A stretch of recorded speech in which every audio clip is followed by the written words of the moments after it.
Hello everyone, welcome to success tree Himachal online YouTube platform. Myself Yashvini. आज हम HP patwari के exam के लिए जो जनरल साइंस की प्रैक्टिस सीरीज़ हैं उनको कंटिन्यू करते हैं। तो एक बार सेशन स्टार्ट करते हैं। इसमें जो एचपी पटवारी का एग्ज़ाम है ना, इसमें जो भी साइंस की प्रैक्टिस सीरीज़ चल रही हैं इसमें प्रीवियस ईयर भी इंक्लूडेड होंगे और जो मोस्ट एक्सपेक्टेड क्वेश्चंस होंगे वो भी इसमें इंक्लूडेड रहेंगे। तो सेशन आज का करते हैं start. My first question is to you, which among the following statements is or are correct. इनमें से जो कौन सी स्टेटमेंट्स हैं वो आपकी क्या हैं, करेक्ट है। तो इसका आंसर बताएं। Ionic compounds are solids, they have high in melting and boiling points. Ionic compounds in the solid state do not conduct electricity. तो इसका आंसर बताओ जल्दी। तो the right answer is D. सारी स्टेटमेंट्स करेक्ट होंगी। क्यों? क्योंकि देखो, first of all ionic compounds क्या होते हैं। आयनिक कंपाउंड्स एक वो कंपाउंड होंगे जो आयंस की फॉर्म में एग्जिस्ट करते हैं। Suppose that NaCl, sodium chloride, ठीक। जो सोडियम क्लोराइड है Na पॉजिटिव और Cl नेगेटिव, दो आयंस हैं जिससे मिलके ये सोडियम क्लोराइड जो आपका मॉलिक्यूल है वो पूरा उसकी फॉर्मेशन होगी Na पॉजिटिव और Cl नेगेटिव, ठीक। अभी Na पॉजिटिव है, इसको आप बोलोगे कैटायन, और जो नेगेटिव होगा उसको आप बोलते हो एनायन। केमिस्ट्री में अगर आप देखते हो कोई भी एटम पे पॉजिटिव या नेगेटिव होगा, व्हाट डज इट मीन, उसका ये मतलब होता है कि अगर किसी एटम पे पॉजिटिव चार्ज आएगा मतलब उस पर्टिकुलर एटम ने इलेक्ट्रॉन को लूज कर दिया। अगर एक पॉजिटिव है तो एक लूज किए, पॉजिटिव 2 है तो 2 लूज कर दिए। ऑन द अदर हैंड उसमें नेगेटिव तब आएगा जब कोई भी एटम क्या करेगा, इलेक्ट्रॉन गेन करेगा, ठीक। अब Cl नेगेटिव है, दैट मीन्स उसने एक इलेक्ट्रॉन गेन किया है। अगर 2 नेगेटिव है, जैसे कि O2 नेगेटिव आपने सुना होगा, ठीक, तो उसका मतलब है 2 इलेक्ट्रॉन को गेन किया, ठीक। तो ये आपके क्या है, अनायन एंड कैटायंस, मतलब आयनिक कंपाउंड्स जो होंगे वो होंगे आपके, ये हमेशा सॉलिड फॉर्म्स में एग्जिस्ट करते हैं। जैसे ये देखो NaCl की डायग्राम, सोडियम और क्लोरीन के एटम्स इस तरीके से उनकी बॉन्डिंग है, ये आपको दिखाइए डायग्राम में। अब नेक्स्ट है आपका, they have high melting and boiling point. बिल्कुल ठीक। मेल्टिंग पॉइंट मतलब क्या होगा, और बॉइलिंग पॉइंट। मेल्टिंग पॉइंट होता है सिंपल, अगर आप किसी चीज़ को मेल्ट करने के लिए कितनी आपको हीट चाहिए, मतलब मेल्टिंग पॉइंट मतलब कितनी हीट चाहिए कि वो चीज़ मेल्ट होके लिक्विड में कन्वर्ट हो जाए, ठीक है। तो हाई मेल्टिंग पॉइंट मतलब हमें बहुत ज़्यादा हीट देनी पड़ेगी सॉलिड को लिक्विड में कन्वर्ट करने के लिए, ठीक है। इनका हाई मेल्टिंग पॉइंट होगा। बॉइलिंग पॉइंट होगा कि जैसे आप देखते हो, बॉइलिंग पॉइंट मतलब किसी चीज़ को कितना टेम्परेचर दिया जाए ताकि लिक्विड जो है आपके वेपर्स में कन्वर्ट हो जाए, तो उनका हाई बॉइलिंग पॉइंट होगा। हाई बॉइलिंग पॉइंट का यहाँ मतलब होगा कि हमें बहुत ज़्यादा हीट देनी पड़ेगी उनको लिक्विड की, जो लिक्विड फॉर्म को गैसेस में, वेपर्स में कन्वर्ट करने के लिए। तो इसका मतलब ये हुआ मेल्टिंग पॉइंट भी हाई होगा और आपका बॉइलिंग पॉइंट भी हाई होगा। किनका? आयनिक कंपाउंड्स का। नेक्स्ट, आयनिक कंपाउंड्स होते हैं ना, ये मतलब इलेक्ट्रिसिटी कंडक्ट नहीं करेंगे जब ये सॉलिड स्टेट में होंगे। ये कब करेंगे? मोल्टन स्टेट में या फिर लिक्विड स्टेट में। कभी भी सॉलिड स्टेट में आपने देखा होगा कंपाउंड्स इलेक्ट्रिसिटी नहीं कंडक्ट करते, या तो वो लिक्विड में होने चाहिए या फिर मोल्टन स्टेट में होने चाहिए। तो ये डायग्राम आपके सामने। आयनिक बॉन्ड, एक चीज़ और मैं बताना चाहूँगी अबाउट आयनिक बॉन्ड। देखो टाइप्स ऑफ बॉन्ड भी थोड़ा देख लेते हैं। एक तो होता है कोवेलेंट बॉन्ड, एक होता है आयनिक बॉन्ड, राइट। जो कोवेलेंट बॉन्ड होता है वो हमेशा बनेगा थ्रू शेयरिंग। जैसे हम एग्जांपल ले लें हाइड्रोजन की, ठीक। हाइड्रोजन का एक एटॉमिक नंबर होता है तो एक इलेक्ट्रॉन आ गया, ये इसका लुईस स्ट्रक्चर होगा। अब हाइड्रोजन ही एक ऐसा एलिमेंट है जो क्या करेगा, अपना डुप्लेट कंप्लीट करेगा, मतलब 2 इलेक्ट्रॉन होंगे इसके वैलेंस शेल में। इसके अलावा बाकी जितने भी एलिमेंट्स हैं मोस्टली वो क्या करते हैं, ऑक्टेट कंप्लीट करते हैं स्टेबल होने के लिए। ऑक्टेट मतलब जो उसका लास्ट शेल होगा या वैलेंस शेल होगा उसमें 8 इलेक्ट्रॉन्स कंप्लीट होने चाहिए, तभी कोई भी एलिमेंट या फिर एटम है उसको स्टेबल माना जाएगा। अब जो हाइड्रोजन होगा, ये देखो 2 इलेक्ट्रॉन्स, ये इसका डुप्लेट बन गया, इधर इसका ये बन गया, तो शेयरिंग, ये भी कुछ ये भी कुछ, ठीक। तो ऐसे शेयरिंग से कोवेलेंट बॉन्ड बनेगा। आपने देखा होगा ऐसा नहीं है एक इलेक्ट्रॉन प्रॉपर किसी ने गेन किया या किसी ने लूज किया, यहाँ सिर्फ शेयरिंग हो रही है। बट आयनिक बॉन्ड के केस में क्या होता है, उसमें ना एक चीज प्रॉपर पूरा एक इलेक्ट्रॉन लूज कर देती है, एक गेन। सोडियम एक पूरा इलेक्ट्रॉन इसको ट्रांसफर कर देगा, क्लोरीन गेन कर लेगा। तो ये चीज होती है आयनिक बॉन्ड में। आयंस तभी बनेंगे जब एक इलेक्ट्रॉन का प्रॉपर कंप्लीट ट्रांसफर होगा, बट आयनिक बॉन्ड में ऐसा होता है, कोवेलेंट में ऐसा नहीं होता। तो next question, which among the following are the properties of non metals. Non metals की प्रॉपर्टीज क्या होगी, उसका आंसर आप बताओ। Electricity, they are not lustrous, sonorous और मेलिएबल। तो इसका आंसर क्या आएगा? इसका होगा राइट आंसर सी। दोनों ही ठीक हैं, इस केस में। ऐसा क्यों? क्योंकि फर्स्ट ऑफ ऑल ना नॉन मेटल आपको पता होने चाहिए। देखो पीरियोडिक टेबल में 4 ब्लॉक हैं, S block, P block, D block और एफ ब्लॉक। जो पीरियोडिक टेबल के लेफ्ट साइड पे एलिमेंट्स आएंगे वो सारे के सारे क्या हैं? आपके मेटल्स, ठीक है। और राइट साइड पे सारे एलिमेंट्स आपके होंगे नॉन मेटल्स। जनरली यही देखा गया ट्रेंड। और जो ये होते हैं ना आपके इन बिटवीन, ये मेटलॉइड होते हैं। जो आपने ये देखा होगा, ये गैलियम टिन वगैरह, ये यहाँ जर्मेनियम, एंटीमोनी एंड ऑल, यहाँ पे एक जिगजैग लाइन होती है, ठीक है। उसके अराउंड जितने भी होते हैं आपके सारे वो मेटलॉइड होते हैं। मतलब मेटल नॉन मेटल दोनों की प्रॉपर्टी शो करेंगे। अब नॉन मेटल की बात आ गई है, इसकी प्रॉपर्टी बताऊंगी। जो मेटल्स होते हैं वो हमेशा इलेक्ट्रोपॉजिटिव होंगे इन नेचर।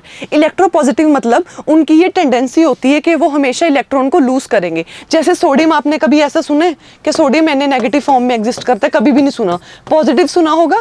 तो वो क्या करेंगे? इलेक्ट्रॉन को लूज करेंगे स्टेबल होने के लिए। जैसे सोडियम का 11 है, 281। अब ऑक्टेट कोई भी चीज कंप्लीट करेगी तभी स्टेबल होगी, मतलब उसके लास्ट में 8 इलेक्ट्रॉन्स होने जरूरी हैं। तो ये इसको एक को लूज कर देगी, 28 बच गया, मतलब एक इसने लूज कर दिया, तो ये बन जाएगा Na पॉजिटिव। मतलब एक इलेक्ट्रॉन को इसने क्या कर दिया? लूज कर दिया। तो जो मेटल होंगे इलेक्ट्रोपॉजिटिव होंगे। On the other hand non metal हमेशा क्या होते हैं? इलेक्ट्रोनेगेटिव। इलेक्ट्रोनेगेटिव इन नेचर मतलब ये इनकी टेंडेंसी होती है इलेक्ट्रॉन्स को गेन करने की। अब क्लोरीन है, क्लोरीन एफ नेगेटिव हो गया। ये सारे क्लोरीन का जैसे 17 होगा एटॉमिक नंबर, इसकी अगर इलेक्ट्रॉनिक कॉन्फ़िगरेशन लिखेंगे तो कैसे लिखेंगे? 2 8 7, ठीक। अब होगा क्या? एक इलेक्ट्रॉन को अगर ये गेन कर ले तो इसका ऑक्टेट कंप्लीट हो जाएगा। मैंने यही बोला था कोई भी एटम या एलिमेंट तभी स्टेबल होगा अगर उसके वैलेंस शेल होता है जो लास्ट शेल, उसमें एक इलेक्ट्रॉन, उसमें 8 इलेक्ट्रॉन्स पूरे हो जाएं। तो 8 कैसे होंगे? ये क्या कर लेगा? एक इलेक्ट्रॉन को गेन कर लेगा। 2 8 8, तो इसका octet complete. Cl negative, electro negative, मतलब जितने भी नॉन मेटल है इलेक्ट्रोनेगेटिव होते हैं। इसकी एक प्रॉपर्टी थी। अब जो नॉन मेटल है आपको ये पता है, they are poor conductors of heat and electricity, ठीक। ये पुअर कंडक्टर्स होते हैं। बट जो आपके मेटल्स होते हैं वो क्या होते हैं? गुड कंडक्टर होते हैं हीट एंड इलेक्ट्रिसिटी के, ये आपको पता है। और एक चीज और, जो मेटल्स होंगे वो हमेशा दे आर लस्ट्रस, उनकी शाइन भी होगी, ठीक है। लस्ट्रस का मतलब ये होता है। मेलिएबल, सोंड्रस, सोंड्रस मतलब होता है कि वो साउंड प्रोड्यूस करते हैं जब आप उनको हिट करते हो, जैसे। और they can be drawn into wires, उनसे आप वायर्स भी बना सकते हो, शीट भी बना सकते हो। ये सारी प्रॉपर्टीज मेटल्स की हैं, ठीक है। ये नॉन मेटल की नहीं है।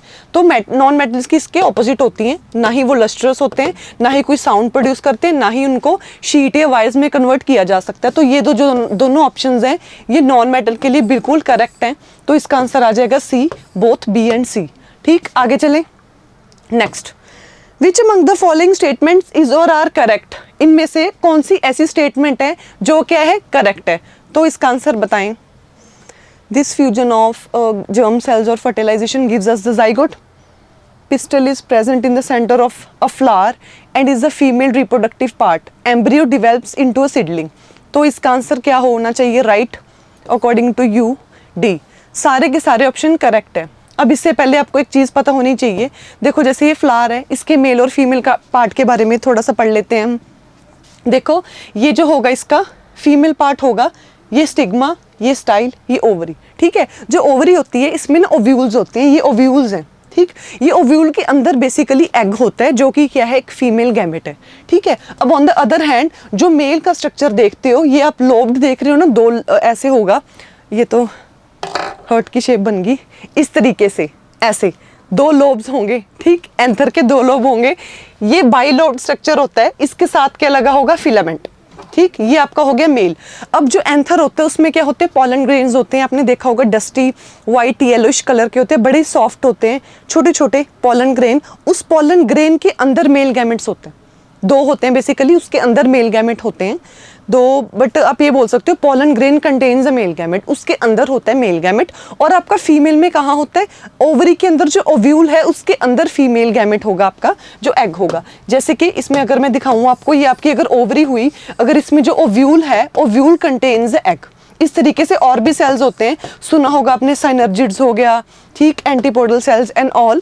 तो ओव्यूल के अंदर है, वो हम स्ट्रक्चर में पढ़ लेंगे। फिलहाल आपको मेल और फीमेल पार्ट के बारे में पता होना चाहिए। जो फीमेल का पार्ट है उसको क्या बोला जाता है? कार्पल भी बोला जाता है, पिस्टिल भी बोला जाता है, या फिर गाइनोशियम। जैसे गर्ल्स हम बोलते हैं ना गायनी को विजिट करना, गायनिकोलॉजिस्ट, मतलब वो गायनी जो वर्ड है, गायनिकोलॉजिस्ट हो गया कुछ भी, गायनी फीमेल से लिंक्ड होता है, उसका लिंकेज फीमेल से होता है। तो ऐसे ही जो गाइनोशियम होगा वो फीमेल, और मेल का क्या होगा, स्टेमन भी बोल सकते हो या एंड्रोशियम। अब इन्होंने ये बोला हुआ है, देखो होता क्या है जब फर्टिलाइजेशन होती है ना, जो पॉलन ग्रेन होता है ना, जैसे अगर मैं आपको यहाँ दिखाऊं, वेट अ मिनट, यहाँ बना देती हूँ मैं, जैसे ये स्टिग्मा, थोड़ी डायग्राम प्लीज़ कोऑपरेट कीजिए, बहुत ज़्यादा अच्छी नहीं है मेरी।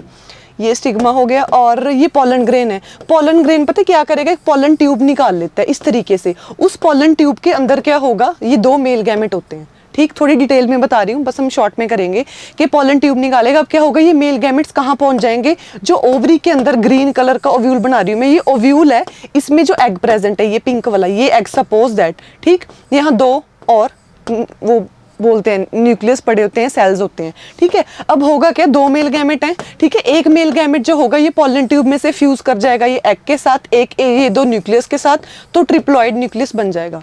2 मेल गैमेट होते हैं पॉलन ग्रेन के अंदर, जब वो फर्टिलाइजेशन होगी, मेल और फीमेल गैमेट फ्यूज करेंगे, पॉलन ट्यूब बनेगी, पॉलन ट्यूब में से एक तो चला जाएगा आपके एग के पास जो ओव्यूल के अंदर पड़ा है विद इन ओवरी, 1-2 और सेल्स पड़े होते हैं यहाँ पे, उनके साथ एक फ्यूज कर जाएगा, 2 तो पहले ही थे, तो ये ट्रिप्लॉइड 3n न्यूक्लियस बन गया, और ये आपका डिप्लॉइड जाइगोट बन गया, ये 2n जाइगोट बन जाएगा। ये जाइगोट जब बन गया, ये डिप्लॉइड होगा नेचर में, ट्रिप्लॉइड 3n ये एंडोस्पर्म बनाएगा, ठीक, जैसे आप कोकोनट का जो व्हाइट पार्ट देखते हो ना, इनर पार्ट होता है जो, वो सारा वो एंडोस्पर्म होता है, न्यूट्रिटिव टिश्यू या फ्लूइड भी बोलते हैं उसको, तो वो होता है एंडोस्पर्म ट्रिप्लॉइड न्यूक्लियस, ठीक। अब होगा क्या, जब ये सारी फर्टिलाइजेशन हो जाएगी, एक पॉइंट ध्यान रखना, आफ्टर फर्टिलाइजेशन फ्लावर में क्या होगा, हमेशा जो फ्रूट्स हैं वो फूल से बनते हैं, मतलब 80 या 90% केसेस में ऐसा होता है कि जो आपके फ्रूट्स बनेंगे वो फ्लावर से ही बनेंगे, फूल से ही आपके फ्रूट्स बनते हैं। होगा क्या, आफ्टर फर्टिलाइजेशन जो आपकी ओवरी होगी, ओवरी किस में कन्वर्ट हो जाएगी, फ्रूट में, ओव्यूल्स किस में कन्वर्ट हो जाएंगे, सीड्स में। ये चीज़ फर्टिलाइजेशन के बाद होगी, जब जाइगोट भी बन गया, एंडोस्पर्म भी बन गया, अब जाइगोट एम्ब्रियो में कन्वर्ट होगा, तब क्या होगा, पूरी की पूरी जो आपके जाइगोट बनने के बाद ओवरी होगी ना, वो पूरे उसमें बन जाएगी।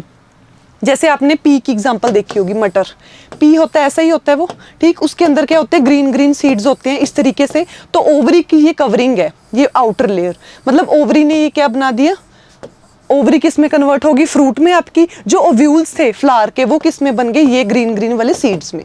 तो इस तरीके से है, तो इन्होंने बस यही बोला हुआ है इस क्वेश्चन में, इन्होंने बोला हुआ है फ्यूजन ऑफ जर्म सेल्स और fertilization give us the zygote, बिल्कुल ठीक है, जाइगोट की फॉर्मेशन होगी। Pistil is present in the center of a flower and is the female reproductive part, बिल्कुल ठीक, पिस्टल और कार्पल और गाइनोशियम। उसके बाद embryo develop into a seedling, बिल्कुल ठीक है, एम्ब्रियो ही से ही तो सीड बनेगा ना आगे जाके, तो सारी स्टेटमेंट्स करेक्ट हो जाएंगी।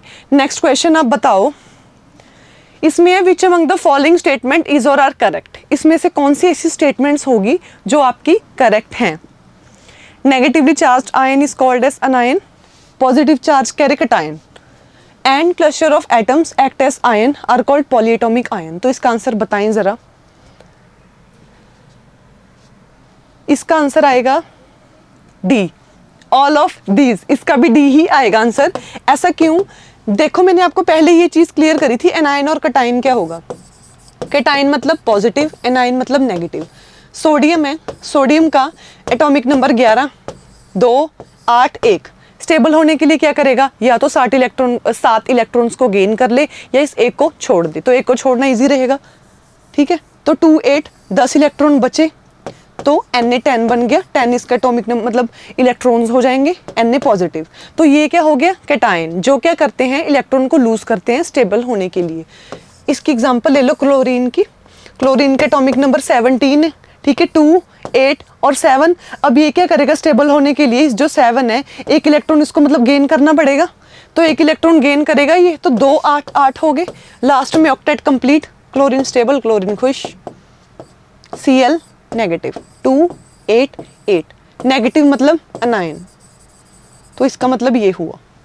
अब ये पता चल गया, negatively charge ions are called as anion, positively charge जो होते हैं उनको क्या बोला जाता है, कैटायन। क्लस्टर ऑफ एटम मतलब बहुत सारे एटम्स का क्लस्टर जिन पे फिक्स चार्ज होता है उनको क्या बोलते हैं, पॉलीएटॉमिक। पॉली मतलब पॉली माने बहुत ज़्यादा, ठीक, तो बहुत ज़्यादा एटम का क्लस्टर होगा, ग्रुप होगा, उन पे जो फिक्स चार्ज होता है वो होते हैं पॉलीएटॉमिक आयन। तो ये ऑप्शन भी आपकी करेक्ट होगी। नेक्स्ट क्वेश्चन, केमिस्ट्री के ज़्यादा क्वेश्चंस है इसमें, ठीक, बट ये बेसिक क्वेश्चंस है, बहुत इंपॉर्टेंट है एग्जाम के लिए। Which among the following statements is or are correct? तो इसका आंसर बताएं। Atomic number of an element is the same as the number of proton in the nucleus. कहते हैं जो एटॉमिक नंबर होगा ना उतने ही प्रोटॉन होंगे, ठीक है। The mass of atom is equal to number of nucleons. जितना मास होगा उतने न्यूक्लियॉन्स होते हैं। न्यूक्लियॉन्स होते हैं प्रोटॉन प्लस न्यूट्रॉन, दोनों को न्यूक्लियन बोला जाता है। Isotope, isobar. डी, इसका आंसर भी डी। सारे के सारे आंसर जो हैं आपके क्या हैं, करेक्ट हैं। देखो एटॉमिक नंबर है ना, ये एक फॉर्मूला होता है Z, मैंने आपको बताया था शायद प्रीवियस लेक्चर में, पता नहीं हमारा इसमें नहीं हुआ I think. Z is equal to E is equal to P, ये एक फॉर्मूला होता है। Z का मतलब होता है एटॉमिक नंबर, ठीक है। E का मतलब होता है इलेक्ट्रॉन, P मतलब प्रोटॉन, कि किसी भी एलिमेंट का जो एटॉमिक नंबर होगा उतने ही उसमें इलेक्ट्रॉन होंगे, उतने ही प्रोटॉन होंगे।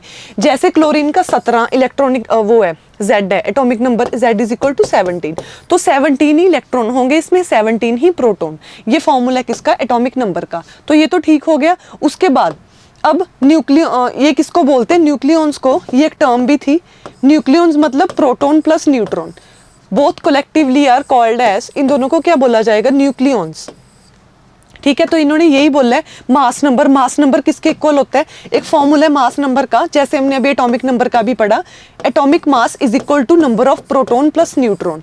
ये इस पर्टिकुलर फॉर्मूला से आप न्यूट्रॉन्स भी निकाल सकते हो, इधर जाके P माइनस में आ जाएगा, A minus P is equal to N। तो ये आपका फॉर्मूला है। तो ये वही बोल रहे हैं कि मास नंबर मतलब जितने न्यूक्लियॉन्स होते हैं, मतलब जितने प्रोटॉन, P प्लस N।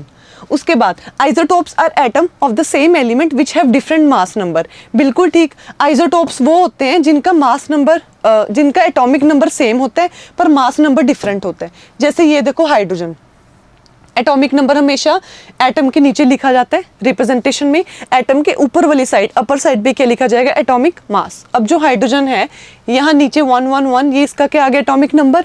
ऊपर वाली साइड पे क्या आ जाएगा, एटॉमिक मास। एटॉमिक मास आ जाएगा 1, 2 और 3। तो ये हाइड्रोजन के 3 आइसोटोप हुए, प्रोटियम, ड्यूटेरियम और ट्रीटियम। सबसे लाइटेस्ट कौन सा आइसोटोप होगा, प्रोटियम का। सबसे हैवीएस्ट होगा ट्रीटियम का, और इसको न्यूक्लियर रिएक्टर्स में भी यूज किया जाता है, किसको, ट्रीटियम को, ठीक। तो ये चीज होगी। आप ना 2-3 टर्म्स होती हैं, मेन आइसोटोप को लेके चलोगे। अगर आइसोटोप को मेन नहीं रखा, सारी चीजें सेम लगेंगी। ऐसे याद रखोगे आइसोटोप को बेस रख के कि उसमें एटॉमिक नंबर सेम है, मास नंबर डिफरेंट है, बाकी कोई भी चीज आए उसके ऑपोजिट हो जाएगी। जैसे अगर आइसोबार पूछ लिया तो उसमें क्या होगा, एटॉमिक मास सेम हो जाएगा, एटॉमिक नंबर अलग अलग हो जाएगा, बस इतना सा फर्क है। यहाँ 3 एग्जाम्पल हैं, सल्फर, क्लोरीन और आर्गन है। हाँ, सल्फर, क्लोरीन और आर्गन, इसमें वो हो गया, यहाँ ऐसे लिखा हुआ है। तीनों का एटॉमिक नंबर तो क्या अलग अलग है ना, इसका 16, इसका 17, इसका 18, मास नंबर तीनों का ही सेम है 40। तो ये आइसोबार हो गए। अगर आपको बोल दे आइसो इलेक्ट्रॉनिक, मतलब सेम नंबर ऑफ इलेक्ट्रॉन्स का होना, तो इस तरीके से आप जो है याद रखोगे आइसोटोन को बेस, आइसोटोप्स को बेस रख के। तो ये 4 ऑप्शंस करेक्ट हो जाएंगी।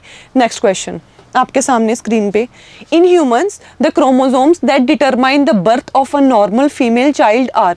मतलब ह्यूमंस में क्या होता है, जो भी अगर फीमेल चाइल्ड हो, फीमेल चाइल्ड का अगर बर्थ होगा तो उसमें से कौन सी ऑप्शन करेक्ट होगी। इसका आंसर क्या होगा, ए। इसमें ऑल ऑफ दीज नहीं है, नन मत कर देना, ए आएगा इसका। ए में होगा क्या, अब ध्यान से देखना, जो सेक्स होता है ना चाइल्ड का, वो किस पे डिपेंड करेगा, मेल पे डिपेंड करेगा कि मेल से कौन से क्रोमोसोम्स आएंगे। होगा क्या, अब जैसे हम पढ़ते हैं हमारे एक सेल में टोटल 46 क्रोमोसोम होते हैं। ये मैं एक सेल की बात कर रही हूँ, ठीक है, एक सेल की बात कर रही हूँ। और इसमें से 44 आपके ऑटोसोम्स होंगे, 2 सेक्स क्रोमोसोम होते हैं। 2 में से एक्स तो होंगे फीमेल में, मेल में होते हैं एक्स और वाई। ये चीज़ बिल्कुल बेसिक है। ये होते हैं ऑटोसोम। ऑटोसोम मतलब जो नॉर्मल बॉडी की ग्रोथ करवाएंगे, ठीक। और नेक्स्ट आपके क्या होंगे, जो सेक्स क्रोमोसोम्स होते हैं वो सेक्सुअल एक्टिविटी को इन्हेंस करते हैं, ठीक, उसमें इंक्लूडेड होते हैं वो XX और XY। अब देखो मेल में अगर एक्स वाई है और फीमेल में एक्स एक्स है, ये चीज़ ध्यान से समझना। जो भी बेबी होगा ना, वेदर अ बेबी गर्ल और अ बेबी बॉय, सारा मेल के सेक्स क्रोमोसोम पे डिपेंड करता है। वो कैसे करेगा?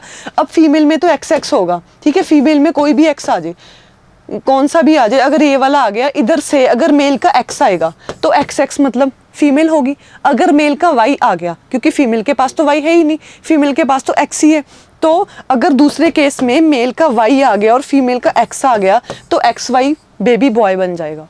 तो वो चीज़ मेल पे डिपेंड करेगी। तो 1x chromosome from mother and 1x from father, यही केस बनेगा किसका? फीमेल का। ये बोल रहे हैं 1x from mother 1y from father, ये गलत बोल दिया। XY तो वो तो बेबी बॉय बन जाएगा, तो बेबी गर्ल कैसे होगी वो? उसके बाद 2x from mother 1 from father, ये अलग ही कंडीशन है। 2x मदर से, एक फादर से, ये सुपर फीमेल हो जाएगी 3x क्रोमोसोम। ये नॉर्मल केस नहीं है, ये हम डिसऑर्डर में पढ़ते हैं।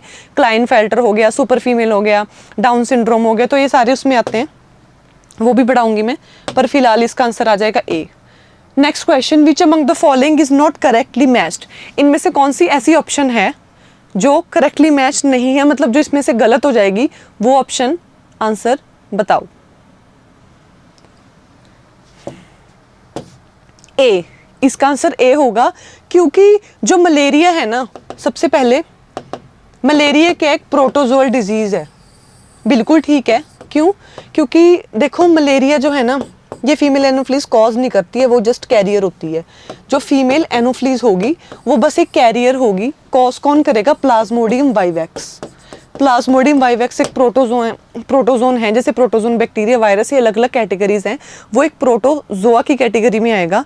और वो क्या करेगा? जो फीमेल एनोफ्लीज होगी उसके सलाइवा में प्रेजेंट होगा ये प्लाज्मोडियम वाइवेक्स। जब वो किसी हेल्दी पर्सन को बाइट करेगी तो वहाँ से प्लाज्मोडियम वाइवेक्स किसी हेल्दी पर्सन के उसमें ब्लड में चला जाएगा और a person will suffer from malaria. तब मलेरिया होगा, जिसमें कि आरबीसीज और लीवर पे सीधा अटैक होगा आपका। और उसके बाद नेक्स्ट इन्होंने ये बोला हुआ है टाइफाइड। टाइफाइड बिल्कुल ठीक है, एक बैक्टीरियल डिजीज़ है। Typhoid is caused by Salmonella typhi.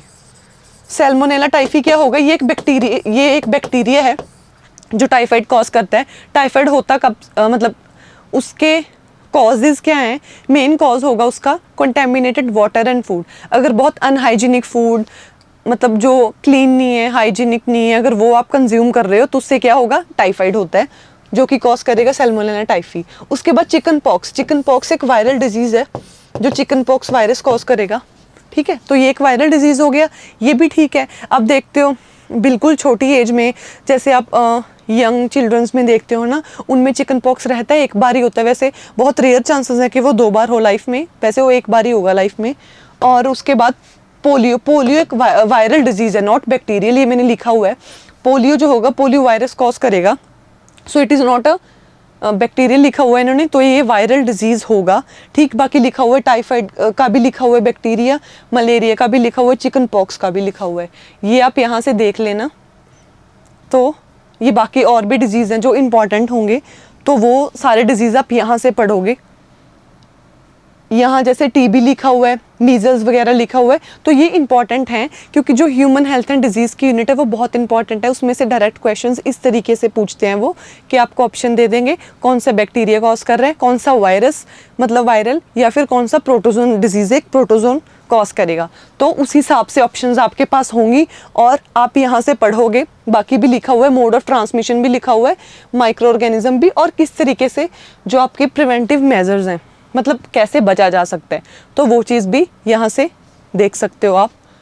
तो ये रहा आपका क्वेश्चन, ठीक। तो जो आपकी क्लास होगी हाफ एन आवर की ही थी, तो I hope you all enjoyed the session। और नेक्स्ट टाइम भी विल ट्राई कि 8 to 9 जो हमारे MCQs है वो कवर अप हो जाएं हाफ एन आवर में। तो सेशन को एंड करते हैं। Thank you so much for today session. जो PPT है वो आप सक्सेस ट्री ऑनलाइन हिमाचल का जो चैनल है उसको सब्सक्राइब कर लीजिए, और उसका जो टेलीग्राम चैनल है वहाँ आपको शेड्यूल भी मिल जाएगा और PPT भी मिल जाएगी, दोनों चीज़ें मिल जाएंगी, वहीं ग्रुप में आ जाएंगी। तो thank you so much for today session.